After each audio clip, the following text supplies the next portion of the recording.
Hello guys, welcome back to our channel. So guys, మీరు Windows 11 అనేది install చేయాలనుకుంటున్నారా? So మరి విండోస్ 11 అనేది ఇన్స్టాల్ చేయాలి అంటే ఏమేమి రిక్వైర్మెంట్స్ అనేది ఉండాలి? చాలా మందికి ఏంటంటే అన్ని రిక్వైర్మెంట్స్ ఉన్నా సరే, హై అండ్ పీసీ అయినా సరే, ఎంత high and PC gaming PC అయినా సరే అందులో ఇన్స్టాల్ అవ్వట్లేదు. సో మీ పీసీలో ఎందుకు ఇన్స్టాల్ అవ్వట్లేదు అని తెలుసుకోవాలనుకుంటున్నారా? అండ్ అదేవిధంగా ఆ ఎర్రర్స్ అనేది ఎలా సాల్వ్ చేయాలి అని అనుకుంటే మాత్రం ఈ వీడియో అయితే ఎండ్ వరకు అయితే చూడండి. మీకు కంప్లీట్గా నేనైతే ఎక్స్ప్లెయిన్ అయితే చేస్తాను. సో ఏమేమి ఎర్రర్స్ వస్తున్నాయి, మీకు ఎందుకు ఇన్స్టాల్ అవ్వడం లేదు, ఆ ఎర్రర్స్ అనేది ఎలా సాల్వ్ చేయాలి అనేది మనం ఈ వీడియోలో అయితే తెలుసుకుందాం. సో మన ఛానల్కి ఎవరైతే ఫస్ట్ టైం అయితే వస్తున్నారో సో వాళ్ళందరూ అయితే సబ్స్క్రైబ్ అయితే చేసుకోండి. అండ్ ఇంకా విండోస్ 11 సంబంధించిన కంటెంట్ అనేది వాల్యుబుల్ కంటెంట్ అనేది తీసుకొస్తూ ఉంటాను. సో హార్డ్వేర్ సంబంధించింది ఎర్రర్స్ గురించి కానివ్వచ్చు, సో ఇలా చాలా కంటెంట్ అనేది వస్తూ ఉంటుంది. సో లేట్ చేయకుండా వీడియో అనేది స్టార్ట్ చేద్దాం. సో గైస్, నేను ప్రీవియస్లో ఒక వీడియో అయితే చేయడం జరిగింది. విండోస్ 11 అనేది సపోర్ట్ చేయాలంటే మినిమం రిక్వైర్మెంట్స్ అనేవి ఏవేవి ఉండాలి అని. సో ఆ వీడియోలో ఏంటంటే నేను ఒక పీసీ హెల్త్ గురించి అయితే చెప్పాను. సో మైక్రోసాఫ్ట్ వాళ్ళు రిలీజ్ చేసిన పీసీ హెల్త్ గురించి. సో అది ఇప్పుడు మనం చూద్దాం. అది కమింగ్ సూన్ అనేది వస్తుందంట. సో గైస్, ఇక్కడ మనం వెబ్సైట్ అనేది ఓపెన్ చేసాం. సో వెబ్సైట్ అనేది ఓపెన్ చేస్తే మనకి ఇక్కడ లర్న్ మోర్ అనే ఆప్షన్ అవుతుంది. సో లర్న్ మోర్ మీద క్లిక్ చేసినట్లయితే మనకి హెల్త్ టూల్ అనేది వస్తుంది మనకి కింద. చూద్దాం ఎండింగ్లోకి వెళ్ళి. సో ఇక్కడ మనకి ఏమొస్తుంది, కమింగ్ సూన్ అని వస్తుంది. సో చాలా మందికి ఇలానే వస్తుంది. సో ఏంటంటే వీళ్ళు తీసేశారు. డోంట్ వరీ గైస్, మనకి ఇంకొక సాఫ్ట్వేర్ అనేది ఉంది, టూల్ అనేది. సో ఆ టూల్ అనేది నేను చెప్తాను. సో అది మీరు డౌన్లోడ్ అయితే చేసుకోండి. డౌన్లోడ్ చేసుకొని అది ఓపెన్ చేస్తే మీ పీసీలో ఏమేమి ఎర్రర్స్ వస్తున్నాయో అది మీకు చూపిస్తుంది. మీకు దీనికన్నా అది ఇంకా వర్క్ అవుతుంది మంచిగా. ఓకేనా? సో వై నాట్ విన్ 11 అని టైప్ చేయండి. టైప్ చేసి సెర్చ్ చేస్తే మీకు ఫస్ట్లో ఒక లింక్ అనేది వస్తుంది. సో క్లిక్ చేయండి. అండ్ మనకి ఈ విధంగా వెబ్సైట్ అనేది ఓపెన్ అవ్వడం జరుగుతుంది. కొద్దిగా కిందికనే స్క్రోల్ చేసినట్లయితే సో గైస్, ఇక్కడ మనం చూసుకున్నట్లయితే డౌన్లోడ్ లేటెస్ట్ టేబుల్ రిలీజ్ అని ఉంది చూడండి. సో దీన్ని మాత్రం డౌన్లోడ్ చేసుకోండి. సో ఇక్కడ మనకి డౌన్లోడ్ అనేది అవ్వడం జరుగుతుంది. సో సింపుల్గా మీరు ఇది ఓపెన్ చేసేయండి.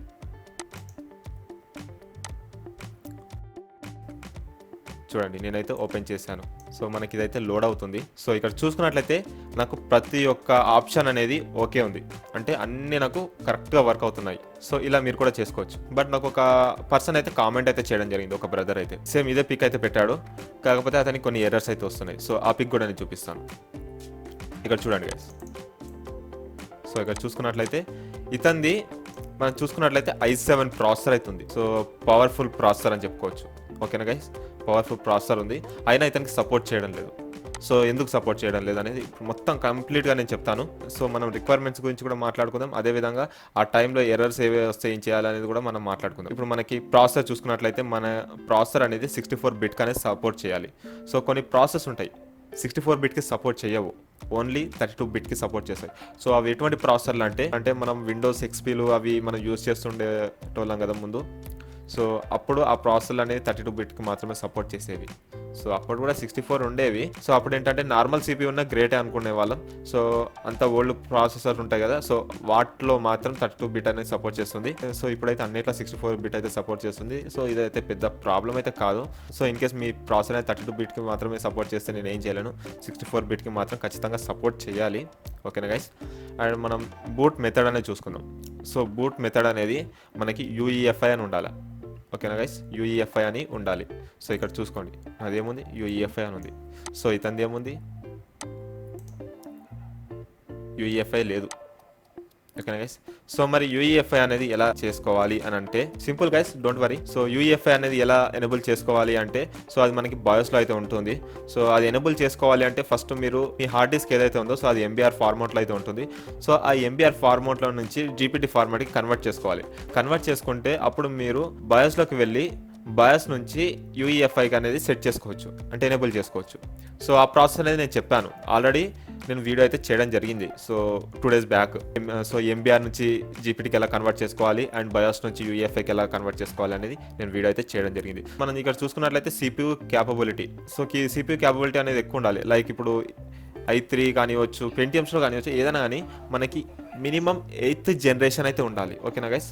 7th జనరేషన్ ఉన్న సపోర్ట్ చేస్తుంది, కొంతమందికి అయితే సపోర్ట్ చేస్తుంది. అది కూడా ఏంటి అంటే అన్ని ప్రాసెసర్లు కాదు, కొన్ని ప్రాసెసర్లు మాత్రమే. ఓకేనా? అన్ని ప్రాసెసర్లో చాలా టైప్స్ ఉంటాయి. మళ్ళీ ఎంత కాదన్నా మనకి 8th జనరేషన్ అయితే ఉండాలి గైస్. సో ఇదైతే చూడండి. ఒకవేళ మీకు డౌట్ అయితే ఉంటుంది, ఈ మధ్యలోనే డౌట్ అయితే ఉంటుంది, స్కిప్ చేయాలనుకుంటారు చాలా మంది. సో ఈ మాటిన తర్వాత మీరు స్కిప్ చేయాలనుకుంటే స్కిప్ చేసేయండి. సో ఇవన్నీ మా దగ్గర లేదు, ఈ వీడియో చూసి కూడా వేస్ట్ అని అనుకునే వాళ్ళు ఉంటారు కదా. సో వాళ్ళకి నేను ఇచ్చే సజెషన్ ఏంటి తెలుసా గైస్? సో 3 months అయిన తర్వాత మనకి ఖచ్చితంగా ఐఎస్ఓ ఫైల్ అనేది రిలీజ్ చేస్తారు మైక్రోసాఫ్ట్ వాళ్ళు. సో ఐఎస్ఓ ఫైల్ రిలీజ్ చేస్తే మనం కింద పైన పడి ఆ ఓఎస్ అనేది ఎలా అన్నా ఇన్స్టాల్ చేసుకోవచ్చు మన పీసీలో. ఓకేనా గైస్?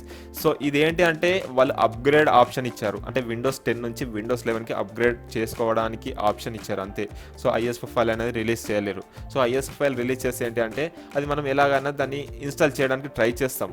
బట్ అప్గ్రేడ్ చేయాలంటే వాళ్ళు డైరెక్ట్ అఫీషియల్గా ఇచ్చారు కాబట్టి మనకి వాళ్ళ సర్వర్కి కనెక్ట్ అవుతుంది కాబట్టి సో వాళ్ళు పెట్టిన రిక్వైర్మెంట్స్ అన్నీ మన దాంట్లో ఉండాల్సిందే, తప్పదు, అంగీకరించాల్సిందే మనం.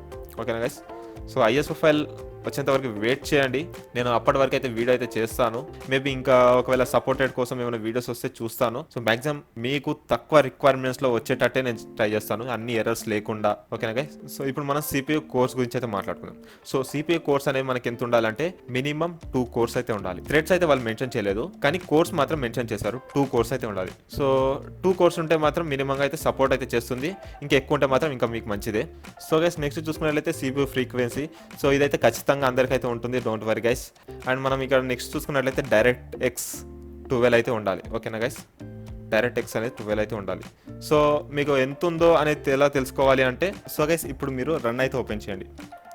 రన్ ఓపెన్ చేసి ఇక్కడ నేను చెప్పిన కమాండ్ అనేది టైప్ చేయండి. నేను స్క్రీన్ పైన ఇస్తాను ఆ కమాండ్ అనేది. టైప్ చేసి మీరు ఎంటర్ చేశారనుకోండి, మీకు ఇలా ఆప్షన్ అనేది చూపిస్తుంది. ఎస్ అనే దాని మీద అయితే క్లిక్ చేయండి. క్లిక్ చేసి ఇక్కడ మీకు డైరెక్ట్ ఎక్స్ ఎంత ఉందో చూపిస్తుంది వర్షన్ అనేది. ఇన్ కేస్ మీకు తక్కువ ఉందా, సో నేను చెప్పిన ట్రిక్ అనేది ఫాలో అవ్వండి. మేబీ పెరిగే ఛాన్సెస్ ఉండొచ్చు, ఖచ్చితంగా పెరుగుతాయని చెప్పలేను, పెరిగే ఛాన్సెస్ ఉండొచ్చు. సో ఏంటి అంటే ఫస్ట్ మీరు బ్రౌజర్ అయితే ఓపెన్ చేయండి. సో ఓపెన్ చేసి ఇక్కడ మీరు డైరెక్ట్ ఎక్స్, సో ఇక్కడ మీరు డైరెక్ట్ ఎక్స్ అని అయితే టైప్ చేయండి. సో డైరెక్ట్ ఎక్స్ అని టైప్ చేస్తే మనకి ఇక్కడ ఫస్ట్లో ఒక లింక్ అనేది వస్తుంది, మైక్రోసాఫ్ట్ వస్తుంది. సో దాని మీద క్లిక్ చేయండి. క్లిక్ చేస్తే మనకి ఇక్కడ డౌన్లోడ్ ఆప్షన్ అయితే ఉంటుంది. సో డౌన్లోడ్ మీద క్లిక్ చేయండి. సో ఇక్కడ మనకి చూసుకున్నట్లయితే డౌన్లోడ్ అయిపోయింది. సో ఇది మనకి 1 MB కూడా ఉండదు, చాలా తక్కువనే ఉంటుంది అనుకుంటా. సో మనకి ఒక పెద్ద ఎంబీ కూడా ఉండదు. మీ దగ్గర నెట్ అయితే ఉండాలి ఖచ్చితంగా, ఎందుకంటే ఇది మనకి ఇన్స్టాల్ చేసుకునేటప్పుడు సర్వర్ని కనెక్ట్ చేసుకొని దానికి కావాల్సిన డేటా అనేది తీసుకోవడం జరుగుతుంది. సో ఒక 200 MB 250 MB 300 MB. ఓకేనా? చాలా కంప్యూటర్స్లో ఏంటి అంటే ఈ డైరెక్ట్ ఎక్స్ అనేది ఇన్స్టాల్ కాదు, కొన్ని సపోర్ట్ కాకపోవడం వల్ల అలా. అప్పుడు మీరు ఏం చేయాలి అంటే డైరెక్ట్ ఎక్స్ ఆఫ్లైన్ అని అయితే సెర్చ్ చేయండి. 12 అయితే మెన్షన్ చేయండి, ఎందుకంటే వర్షన్ 12 కావాలి కాబట్టి. ఆఫ్లైన్ ఇన్స్టాలర్ ఉందా, సో దీని మీద క్లిక్ చేయండి. క్లిక్ చేస్తే మీకు ఇలా కొన్ని వెబ్సైట్స్ అనేవి రావడం జరుగుతుంది. సో ఇందులో మీరు వెళ్ళి డౌన్లోడ్ చేసుకుంటే మీకు కొన్ని లింక్స్ అయితే ఉంటాయి, డైరెక్ట్ ఎక్స్ లింక్స్ అయితే ఉంటాయి. సో అవిట్లోకించి మీరు డౌన్లోడ్ అయితే చేసుకోవచ్చు. సో అఫిషియల్ వెబ్సైట్ ఎందుకు ఇన్స్టాల్ కాదు, ఇది ఎందుకు ఇన్స్టాల్ అవుతుంది అనే డౌట్ అయితే ఉంటుంది. సో సింపుల్ గైస్ ఏంటి అంటే మన అఫిషియల్ వెబ్సైట్లో డౌన్లోడ్ చేసుకుంటే మనకి అదొక చిన్న టూల్ లాగా డౌన్లోడ్ అవుతుంది. సో చూసారు కదా, మనకి ఇది ఒక సెకండ్లో డౌన్లోడ్ అయిపోయింది. అంటే 1 MB కూడా లేదు ఇది, మేబీ నాకు తెలిసి 1 MB ఉండొచ్చు, 2 MB ఉండొచ్చు అంతే. దీనికి కావాల్సిన డేటా అనేది ఇన్స్టాల్ చేసుకునేటప్పుడు సర్వర్లకించి తీసుకుంటుంది. అప్పుడు దీనికి కావాల్సిన రిక్వైర్మెంట్స్ ఏమైనా లేకపోతే సిస్టంలో అది ఇన్స్టాల్ చేసుకోదు.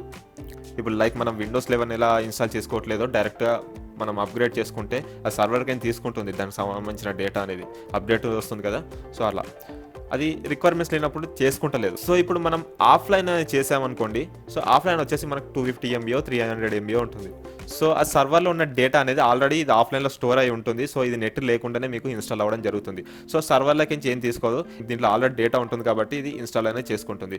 సో లైక్ మనం విండోస్ 11 అనేది కానీ విండోస్ 10 అనేది కానీ మనం ఐఎస్ఓ ఫైల్ లాగా మనం డౌన్లోడ్ అనేది చేసుకొని దాన్ని ఇన్స్టాల్ చేసుకుంటాం కదా. సో కొన్నిసార్లు అప్గ్రేడ్ కానీ కూడా మనం డైరెక్ట్గా ఇన్స్టాల్ చేస్తే ఆఫ్లైన్గా ఇన్స్టాల్ చేస్తే ఇన్స్టాల్ అవుతాయి. సో ఆ ప్రాసెస్ ఆ మెథడ్లో నేనైతే చెప్తున్నాను. అండ్ మనం ఇప్పుడు ఎక్కడి వరకు చెప్పుకున్నాం, డైరెక్ట్ ఎక్స్ వరకు అయితే చెప్పుకున్నాం. సో ఒకవేళ మీకు ఆ ప్రాబ్లం వస్తే అలా అయితే సాల్వ్ అయితే చేసుకోండి. అండ్ నెక్స్ట్ వచ్చేసి డిస్క్ పార్టిషన్ టైప్ జీపీటీ ఉండాలి. సో నేను ఇందాక చెప్పాను మనకి ఎంబీఆర్ అనేది ఉంటుంది. సో అది జీపీటీకి కన్వర్ట్ చేసుకోవాలి. In case me hard disk partition type అనేది ఎంబీఆర్ కాకుండా జీపీటీ ఉంటే సో ఇక్కడ మీకు గ్రీన్ అనేది వస్తుంది. సో అప్పుడు మీరు ఇది సులువుగా మీరు యూఈఎఫ్ఐకి అయితే చేసుకోవచ్చు. సో ఇది మనకు ఆల్రెడీ జీపీటీ ఉంటే మనం ఇది సులువుగా యూఈఎఫ్ఐకి చేసుకోవచ్చు. ఇన్ కేస్ ఇది జీపీటీకి లేకపోతే ఫస్ట్ ఇది జీపీటీకి కన్వర్ట్ చేసుకోండి. దాని తర్వాత మీరు యూఈఎఫ్ఐకి ఇది కన్వర్ట్ చేసుకోగలుగుతారు. ఓకేనా గైస్? సో ఈ 2 టాపిక్ల పైన నేను వీడియో అనేది చేశానని చెప్పాను కదా. సో ఆ వీడియో అయితే చూడండి, మీకు క్లారిటీగా అర్థమవుతుంది. అండ్ మనం నెక్స్ట్ చూసుకున్నట్లయితే ర్యామ్ గురించి మాట్లాడుకోవచ్చు. సో ర్యామ్ అనేది మనకి 4GB అయితే ఉండాలి, మినిమం 4GB అయితే ఉండాలి, మనకి ఎక్కువ అయితే అవసరం లేదు. అండ్ మనం నెక్స్ట్ చూసుకున్నట్లయితే సెక్యూర్ బూట్ అనేది మనకి చాలా వరకు ఆఫ్లో ఉంటుంది. సో అది ఎలా ఎనేబుల్ చేసుకోవాలి అనేది అయితే నేను వీడియో అయితే చేశాను. సో వీడియో అయితే చూడండి, ఆ వీడియో చూస్తే మీకు క్లారిటీ అర్థమవుతుంది. సో దీనికి కూడా మీకు సొల్యూషన్ అయితే దొరికినట్టే. సో మనం స్టోరేజ్ గురించి మాట్లాడుకున్నట్లయితే సి డిస్క్లో మనకి 64GB అనేది ఖచ్చితంగా అవైలబుల్గా అయితే ఉండాలి.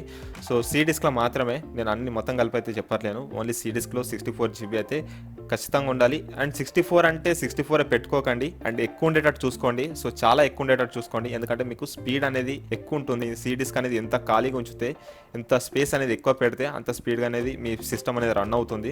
సో ఇది వచ్చేసి నా చిన్న టిప్ అనేది అయితే అనుకోండి మీకు. సో లాస్ట్లో చూసుకున్నట్లయితే టీపీఎం వర్షన్. సో నేను సిస్టమ్ రిక్వైర్మెంట్స్ గురించి అయితే నేను ఒక వీడియో పెడితే నాకు చాలా మంది ఇదే కామెంట్ అయితే చేయడం జరిగింది. సో దీని గురించి కూడా వీడియో అయితే చేశాను, సో ఎలా సాల్వ్ చేయాలి అనేది అయితే. సో ఆ వీడియో చూసి ప్రాబ్లమ్ అనేది సాల్వ్ చేయండి, మీకు సాల్వ్ అయిపోతుంది.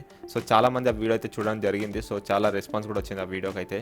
సో గైస్ మనం ఇప్పుడు రిక్వైర్మెంట్స్ అనేది అన్ని తెలుసుకున్నాం. సో మనం ఇప్పుడు అన్నిటికైతే సొల్యూషన్ తెలుసుకున్నాం. సో ఇది ఎలా ఎనేబుల్ చేసుకోవాలనేది, మనం జీపీటీకి ఎలా కన్వర్ట్ చేసుకోవాలనేది, సెక్యూర్ బూట్ అనేది ఎలా ఎనేబుల్ చేసుకోవాలనేది, టీపీఎం గురించి అండ్ డైరెక్ట్ ఎక్స్ గురించి, సో ఇవన్నిటి గురించి నేను వీడియోస్ అయితే చేశాను. అండ్ ఇంకోటి గైస్ మీకు చెప్పదలుచుకుంది ఏంటి అంటే, వీడియో అనేది చాలా మంది చూస్తున్నారు, అంటే మన సబ్స్క్రైబర్స్ చాలా మంది చూస్తున్నారు, అండ్ సబ్స్క్రైబ్ చేసుకొని వాళ్ళు కూడా ఈ వీడియో చూస్తున్నారు, కానీ వాళ్ళకి యూజ్ అవుతుంది అనుకుంటున్నాను ఈ కంటెంట్ అనేది. ఒకవేళ మీకు ఈ కంటెంట్ అనేది యూజ్ అయితే ఖచ్చితంగా సబ్స్క్రైబ్ చేసుకోండి అబ్బా. సో ఎందుకంటే నాకు కూడా కొంచెం పుషప్ లాగా అయితే ఉంటుంది. సో నేను కూడా ఇంకా వీడియోస్ చేయడానికి మ్యాక్సిమం అయితే ట్రై చేస్తూ ఉంటాను.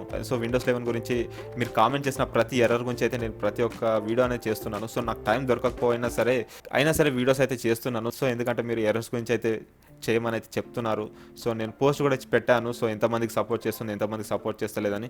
సో మోర్ దెన్ 80% పీపుల్స్కి అయితే సపోర్ట్ అయితే చేయడం లేదు విండోస్ 11. సో అందుకే నేను వీడియోస్ అనేది చేస్తున్నాను. సో ఎర్రర్స్ అనేది ఎలా సాల్వ్ చేయాలి, సో సపోర్ట్ చేయాలంటే ఏమేమి ఉండాలి, సో ఎందుకు సపోర్ట్ చేయడం లేదు, సో అన్నిటిపైన అయితే నేను వీడియో అయితే చేస్తున్నాను. సో మీరు ఇంకా సపోర్ట్ చేస్తే నేను ఇంకా కంటెంట్ అనేది పెడుతుంటాను. సో సిస్టమ్ కంటెంట్ అనేది మీకు చాలా రేర్గా దొరుకుతుంది. సో కంప్యూటర్ కంటెంట్ పైన చాలా మంది వీడియోస్ అనేది తక్కువ చేస్తారు. సో గైస్ మీ దగ్గర నుంచి నేను ఎక్స్పెక్ట్ చేసేది ఒకటే, ఓన్లీ సబ్స్క్రిప్షన్ మాత్రమే నేను మీ దగ్గర నుంచి అయితే ఎక్స్పెక్ట్ అయితే చేస్తాను. సబ్స్క్రైబ్ చేసుకోండి అండ్ అదేవిధంగా బెల్ ఐకాన్ కూడా యాక్టివేట్ చేసుకోండి. అండ్ వీడియో నచ్చితే తప్పకుండా లైక్ చేయండి. So guys thank for watching. Next వీడియోలో మళ్ళీ కలుద్దాం.